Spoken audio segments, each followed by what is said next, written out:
A paz do nosso Senhor Jesus a todos. Tudo bem, irmãos? Hoje nós vamos falar sobre um assunto bem complicado. Qual é o papel da mulher na igreja?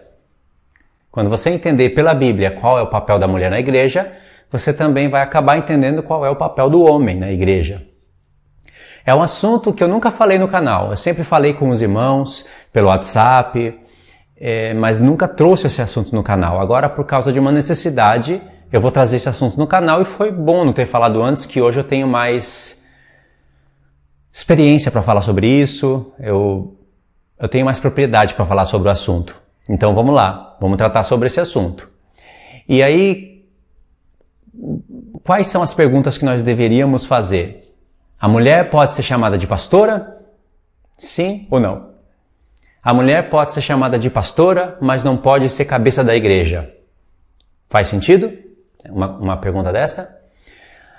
A mulher pode ensinar na igreja, mas não pode ser chamada de pastora. Como que fica isso?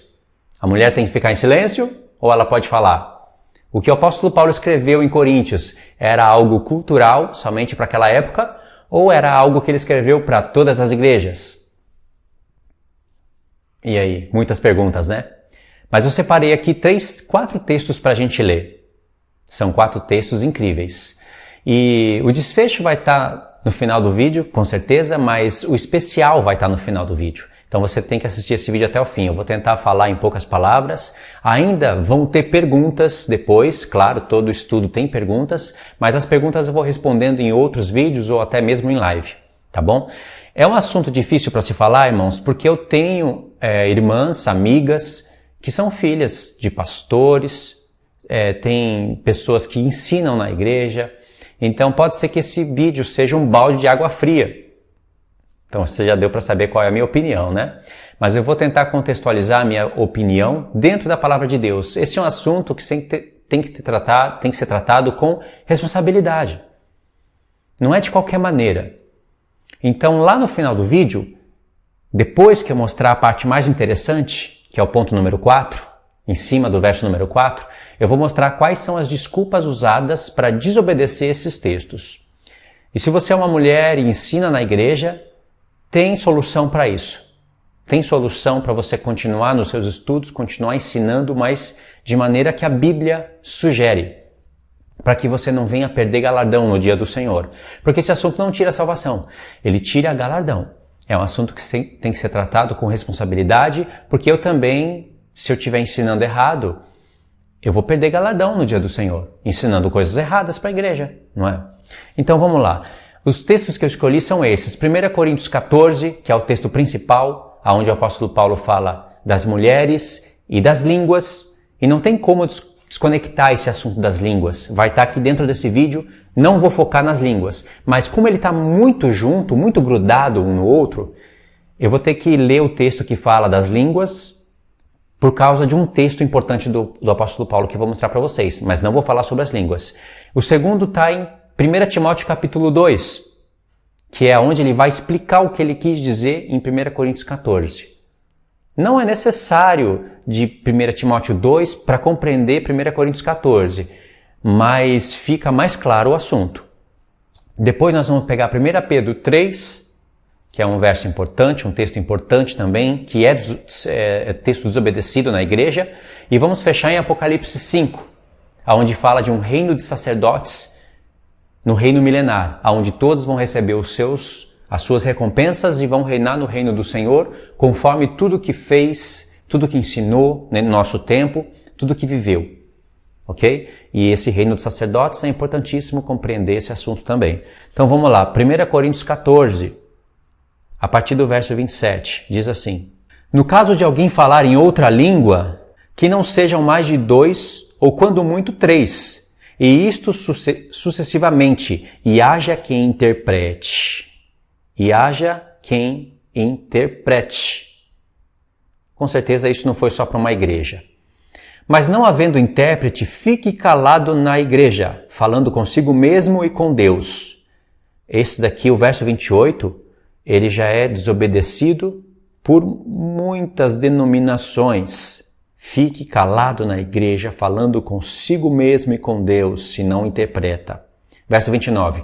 Tratando-se de profetas, falem apenas 2 ou 3, e os outros julguem. Julguem. Isso daqui é para julgar, entendeu? Já viu aquelas pessoas que pegam o texto de Jesus e falam, não julgueis para que não sejais julgados? Para de julgar os outros? O apóstolo Paulo está falando, seja julgado tanto as profecias como os profetas que falam das profecias. Tem que ser julgado, no sentido de analisar. E se eu vou analisar algo, com certeza eu vou estar fazendo um julgamento e vou ter que reprovar se tiver errado, se não tiver conforme as Escrituras. Verso 30. Se porém vier revelação a outrem que esteja sentado, cale-se o primeiro. Porque todos podereis profetizar um após outro, para que todos aprendam e serem consolados, para que todos aprenderem a serem consolados.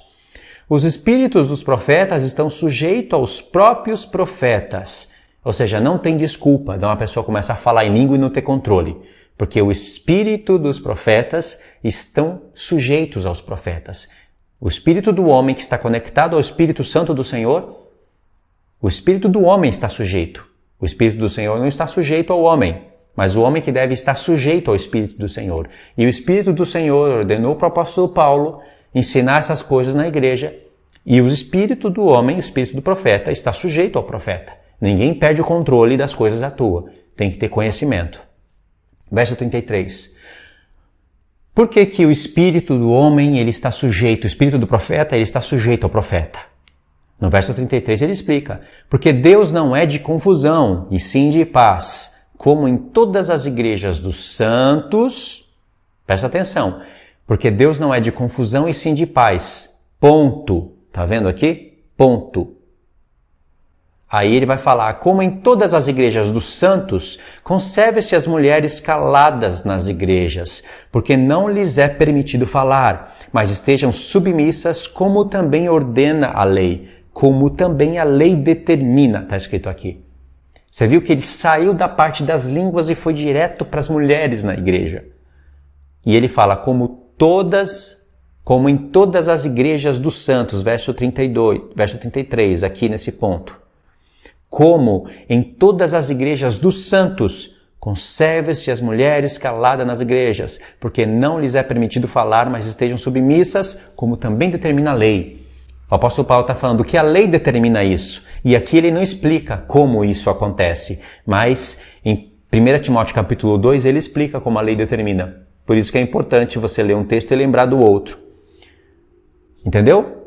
É só para a igreja de Coríntios? Negativo.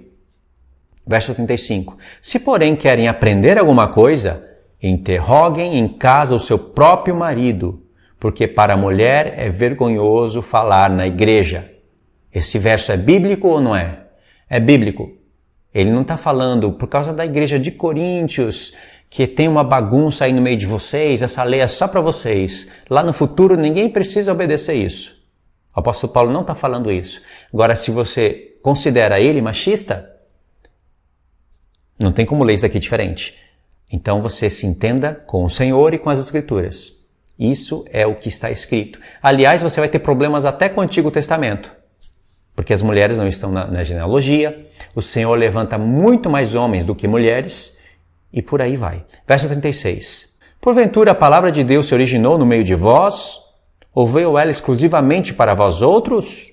Uma pergunta para as mulheres.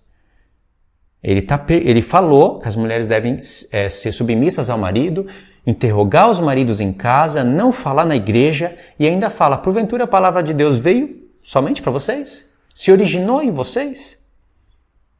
Verso 37. O apóstolo Paulo sabe que muitos homens vão desobedecer isso, muitas mulheres vão desobedecer isso, com conhecimento ou por falta de conhecimento, e aí ele escreve, essa é a razão dele ter escrito o verso 37. Se alguém se considera profeta ou espiritual, reconheça ser mandamento do Senhor o que vos escrevo. O que o apóstolo Paulo acabou de falar em todo o contexto são coisas que são mandamentos do Senhor. E ele tirou lá da lei o princípio, lá de Adão e Eva. Entendeu?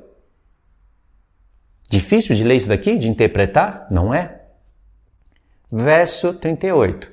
Se alguém ignorar, será ignorado. Quer ignorar o que eu estou falando?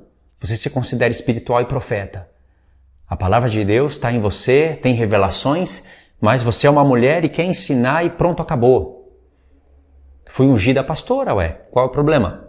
Um pastor me ungiu, eu tenho revelação. Aliás, eu falo bem melhor do que muitos homens. Eu tenho mais entendimento do que o próprio pastor da igreja.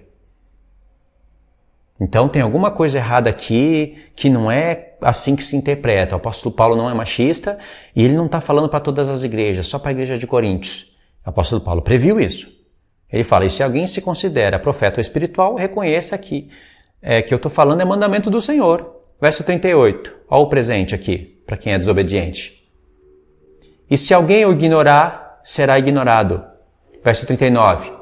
Portanto, meus irmãos, procurai com zelo o dom de profetizar e não proibais o falar em outras línguas, tudo, porém, seja feito com decência e ordem. Lemos o primeiro texto, 1 Coríntios 14. Deu para entender? Não é difícil. Aí, vamos para a explicação direta, né? Senão acabam me perdendo aqui. São muitas instruções. Vamos para 1 Timóteo, capítulo 2. Verso do 8 ao 15. Diz assim. Quero, portanto, que os varões orem em todo lugar, levantando mãos santas, sem ira e sem animosidade, da mesma sorte que as mulheres, em traje decente... traje decente. Coitada das mulheres de hoje. Se ataviem com modéstia e bom senso, não com cabeleira frisada e com ouro ou pérolas ou vestuário dispendioso. Não quero entrar nesses assuntos aqui, mas vocês já podem ver que isso é desobedecido descaradamente por muitas igrejas. Ao passo que tem outras que colocam leis e costumes de deixar o cabelão crescer até não sei onde, de não raspar nada, de ficar fedorenta e de ficar parecendo um bicho do mato, interpretando isso daqui de maneira completamente errada. Tem dois extremos que são antibíblicos, mas o pior deles são aquelas que... ou os homens que também ensinam, já vi homens ensinando isso daqui de maneira toda errada, aqueles ou aquelas que ensinam que isso daqui não é muito para nossa época, era para aquela época que existia muitas prostitutas, então a mulher pode pôr uma calça jeans apertada ali, aí modela a calcinha na bunda. Eu já vi muito isso. Aliás, eu já participei de congregações, e inclusive a congregação mesmo que eu participei durante anos, você tinha que fechar os olhos não para você adorar a Deus, mas para não pecar. Roupa de semelhantes à menina que vão para balada. E isso é assim até hoje, né? Em muitos lugares. Ainda que tenha mulheres, o assunto do vídeo não é falar sobre esse ponto, tá? Mas eu tô aproveitando e explicando. Ainda que tenha mulheres que colocam aqueles vestidões de crente até ali o joelho ou um pouquinho para baixo, aperta tudo, parece uma sereia. Fica mais sensual do que a própria mulher que está usando calça jeans. Por isso que o apóstolo Paulo fala de bom senso. Vamos voltar aqui, verso 9. Da mesma sorte que as mulheres em traje decente se ataviem com modéstia e bom senso. Ou seja, a pessoa pode tampar tudo, mas apertar tudo. A mulher já tem um corpo bonito, cinturinha fina, aí aperta tudo, fica mais sensual do que outra coisa. Fica mais sensual do que a própria nua. Aí ele fala aqui, nesse ponto aqui que eu estou apontando, não com cabeleira frisada, ou com ouro, ou com pérolas, ou vestuário dispendioso, porém com boas obras, como é próprio às mulheres que professam ser piedosas. Verso 11, aqui está o ponto. A mulher aprenda em silêncio com toda submissão, e não permito que a mulher ensine, nem exerça autoridade de homem, esteja, porém, em silêncio. Ele está escrevendo só para a igreja que Timóteo estaria supostamente tomando conta? Claro que não, é até feio falar isso. Ele já falou lá em 1 Coríntios 14 que o que ele escreve para todas as igrejas. Porque se tiver igrejas no futuro, ou até mesmo naquela época, desobedecendo o que ele está falando, não serve? Só serve para Coríntios? Se outras igrejas estiverem tomando a ceia do Senhor de qualquer maneira, como ele fala em 1 Coríntios 11, não serve? Pode todo mundo se embriagar, ninguém espera por ninguém, uns comem demais, outros se embriagam? Pode? Se a ceia é para todas as igrejas, por que o assunto das línguas e da mulher ensinando não seria? Entendeu? Como isso daí já fica estranho? Ok, coisas que eu prometi falar no final do vídeo eu já estou falando aqui, né? É bom que eu já resumo. Verso 11, a mulher aprende em silêncio, com toda submissão, aí de vermelho na tela, e não permito que a mulher ensine. Machista. Nem exerça autoridade de homem, esteja, porém, em silêncio. Porque aqui está a fundamentação de tudo. Por que, apóstolo Paulo? Só para a igreja de Coríntios? Porque você seria um machista? Não, olha, explica aqui. Lembra que ele falou lá em 1 Coríntios 14? As mulheres não podem ensinar na igreja, estejam em silêncio, aprendam com seus maridos, etc. e tal. Como determina a lei? Aqui ele vai citar a lei. Porque primeiro foi formado Adão, depois Eva. E Adão não foi iludido, mas a mulher, sendo enganada, caiu em transgressão. Os dois tinham a palavra de Deus, os dois tinham a lei. Mas quem foi que entregou as coisas para a serpente em primeiro lugar? Eva. Quem recebeu a responsabilidade foram os dois. Deus cobrou de Adão, mas Eva foi primeiro. Você viu que o apóstolo Paulo entendeu, né? E ele entendeu isso não somente pelo primeiro episódio de um homem e de uma mulher, mas depois como Deus vem chamando. Deus chamou Abraão, não Sara. Deus chamou Isaac, não Rebeca. Deus chamou Jacó, não é? De Jacó, Deus chamou 12 tribos. Tinha também uma mulher ali entre as tribos, só que ficam 12. E por aí vai. Deus chamou os homens e não as mulheres. Isso explica o que o apóstolo Paulo disse lá em 1 Coríntios 14. Por acaso a palavra de Deus se originou no meio de vós? Veio ela somente para vós outros? Então, a mulher, aprenda em silêncio, fique calada na igreja. Já eu vou explicar melhor isso. Eu só estou fazendo a conexão dos pontos. Então, verso 13. Presta atenção aqui, de novo. Porque primeiro foi formado Adão, depois Eva, e Adão não foi iludido, mas a mulher, sendo enganada, caiu em transgressão. Todavia, será preservada através da sua missão de mãe. E se ela permanecer em fé, em amor, em santificação, com bom senso. Segunda vez que aparece. Olha aqui onde eu frisei de azul. Verso 9, está aqui, de azul. Bom senso, não é? Depois vai aparecer de novo aqui. Com bom senso. O que o apóstolo Paulo quer dizer? Tem mulheres que estão se santificando. Como diz aqui, elas têm fé, elas têm atos de amor. Estão se santificando, mas não com bom senso. O que significa não ter bom senso? Às vezes a mulher está se santificando, mas vai sensual para a igreja. Não tem conhecimento ainda disso. Está promovendo a sensualidade dentro da igreja, ainda mais as jovens. Mas está ali, não está no mundão, não está na balada, está buscando conhecer o Senhor, mas ainda está nesse processo, precisa ser ensinado pelos pastores. Tem atos de amor, às vezes é até mãe, mas ainda está faltando o bom senso. Pode ver que o bom senso está nesse contexto aqui, ó. Verso 9, da mesma sorte que as mulheres em traje decente se ataviem com modéstia e bom senso. Verso 15, todavia será preservada através da sua missão de mãe, se ela permanecer em fé, em amor e santificação com bom senso. É só você somar os dois pontos. Fechamos o segundo texto. Compreendeu? Não está difícil de entender isso. Basta ler com coração fiel, querendo obedecer às Escrituras. Agora vamos para o ponto número 3, 1 Pedro 3. 1 Pedro, capítulo 3. Do 1 ao 7, ok?